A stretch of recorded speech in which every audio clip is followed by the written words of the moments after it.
ਅਗਲੀ ਜਿਹੜੀ ਹਰਜੋਤ ਸਿੰਘ ਜੀ ਗੱਲ ਕਰਦੇ ਜਾਈਏ ਤਾਂ ਜਿਹੜੀ ਇਨਫਲੇਸ਼ਨ ਦੀ ਰਿਪੋਰਟ ਅੱਜ ਆਈ ਆ ਉਸ ਦੇ ਉੱਤੇ ਜੇ ਆਪਾਂ ਨਜ਼ਰ ਮਾਰਦੇ ਜਾਈਏ 0.5% ਇਨਫਲੇਸ਼ਨ ਜਿਹੜੀ ਉਹ ਵਧੀ ਆ ਪਿਛਲੇ ਮਹੀਨੇ ਦੇ ਜਿਹੜੀ ਉਹ ਮੁਕਾਬਲੇ।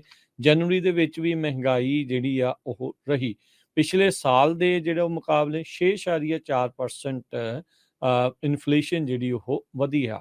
ਗਵਰਨਮੈਂਟ ਨੇ ਜਿਹੜਾ ਇਹ ਡਾਟਾ ਰਿਲੀਜ਼ ਕੀਤਾ ਉਸ ਦੇ ਵਿੱਚ ਉਹਨਾਂ ਨੇ ਕਿਹਾ ਵੀ ਜਿਹੜੀ ਅਨਇੰਪਲੋਇਮੈਂਟ ਦੀ ਦਰ ਆ 3.4% ਦੇ ਉੱਤੇ ਹੀ ਰਹੀ ਦੱਸੀ ਜਾਂਦੀ ਹੈ। ਕੰਜ਼ਿਊਮਰ ਪ੍ਰਾਈਸ ਇੰਡੈਕਸ ਡਾਟਾ ਜਿਹੜਾ US bureau of labour and statistics ਆ ਉਹਨਾਂ ਨੇ ਅੱਜ ਰਿਲੀਜ਼ ਕੀਤਾ ਸੀ।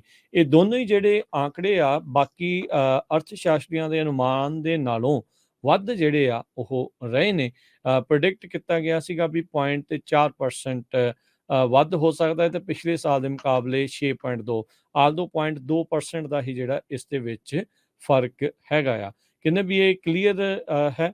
ਜਿਹੜੇ ਕਿ ਚੀਫ ਇਕਨੋਮਿਸਟ ਹੈਗੇ ਨੇ ਰੇਮੰਡ ਜੇਮਸ ਜਿੱਥੇ ਕੰਮ ਉਹ ਉੱਥੇ ਕੰਮ ਕਰਦੇ ਨੇ ਯੂਜੀਨੋ ਐਲਮਨ ਉਹਨਾਂ ਨੇ ਕਿਹਾ ਵੀ ਇਹ ਕਲੀਅਰ ਆ ਵੀ ਜਿਹੜਾ ਫੈਡਰਲ ਰਿਜ਼ਰਵ ਆ ਉਸ ਨੂੰ ਅਜੇ ਹੋਰ ਬਹੁਤ ਕੁਝ ਕਰਨਾ ਪਊਗਾ ਇਨਫਲੇਸ਼ਨ ਨੂੰ ਜਿਹੜਾ ਉਹ ਘਟਾਉਣ ਦੇ ਲਈ। ਇੱਕ ਪਾਸੇ ਲੋਕ ਇਹ ਕਿਆਸਰਾਈਆਂ ਲਾ ਰਹੇ ਸੀਗੇ ਵੀ ਸ਼ਾਇਦ ਆਉਣ ਵਾਲੇ ਸਮੇਂ ਦੇ ਵਿੱਚ ਹੁਣ ਫੈਡਰਲ ਰਿਜ਼ਰਵ ਇੰਟਰਸਟ ਰੇਟ ਆ ਉਹ ਨਹੀਂ ਵਧਾਊਗਾ, ਪਰ ਅੱਜ ਦੇ ਜਿਹੜੇ ਆਏ ਆંકੜੇ ਮਹੀਨਾ ਦਰ ਮਹੀਨਾ ਮਹਿੰਗਾਈ ਨੂੰ ਜਿਹੜਾ ਉਹ ਲੈ ਕੇ ਜਿਹੜੀ ਕਿ ਇੱਕ ਵਾਰੀ ਫੇਰ ਵਧੀ ਆ।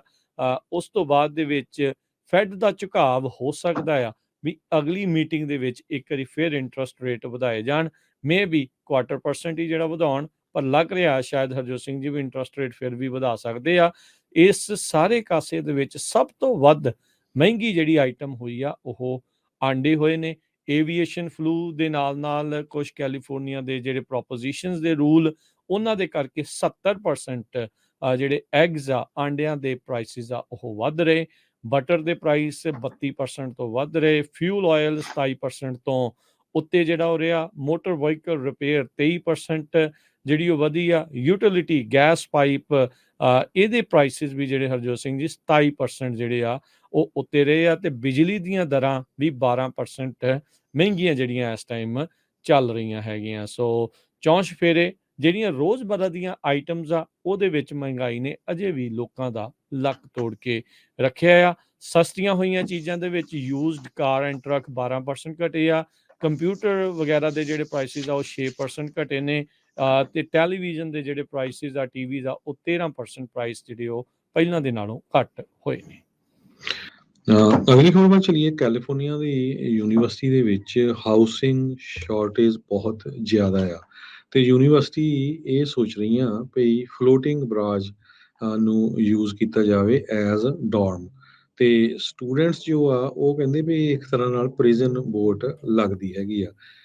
13% ਦੇ ਕਰੀਬ ਸ਼ਾਰਟੇਜ ਹੈਗੀ ਆ। ਸੋ ਛੋਟੇ ਛੋਟੇ ਜੋ ਘਰ ਹੈਗੇ ਆ ਅਫੋਰਡੇਬਲ ਉਹ ਬਣਾਏ ਜਾ ਰਹੇ ਹੈਗੇ ਆ। ਕੈਲਪੋਲੀ ਹੰਬੋਲਟ ਜੋ ਨਾਰਦਰਨ ਕੈਲੀਫੋਰਨੀਆ 'ਚ ਆ ਉਹਨਾਂ ਨੇ ਕਿਹਾ ਵੀ 8 ਮੀਲ ਦੂਰ ਅਸੀਂ ਜਿਹੜੇ ਆ ਆਪਣੇ ਸਟੂਡੈਂਟਸ ਨੂੰ ਪੁੱਟ ਕਰਨ ਜਾ ਰਹੇ ਹੈਗੇ ਆ।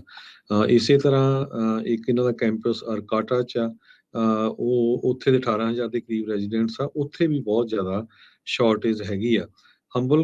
ਜੋ ਹੰਬੋਲਟ ਕਾਉਂਟੀ ਆ ਉੱਥੇ 3% ਤੋਂ ਵੀ ਘੱਟ ਵੇਕੈਂਸੀ ਰੇਸ਼ੋ ਹੈਗੀ ਆ। ਸੋ ਅਪਾਰਟਮੈਂਟਸ ਘਰ ਸਟੂਡੈਂਟਸ ਦੇ ਲਈ ਰੈਂਟ ਦੇ ਲਈ ਨਹੀਂ ਮਿਲ ਰਹੇ ਹੈਗੇ। ਜੀ ਜੀ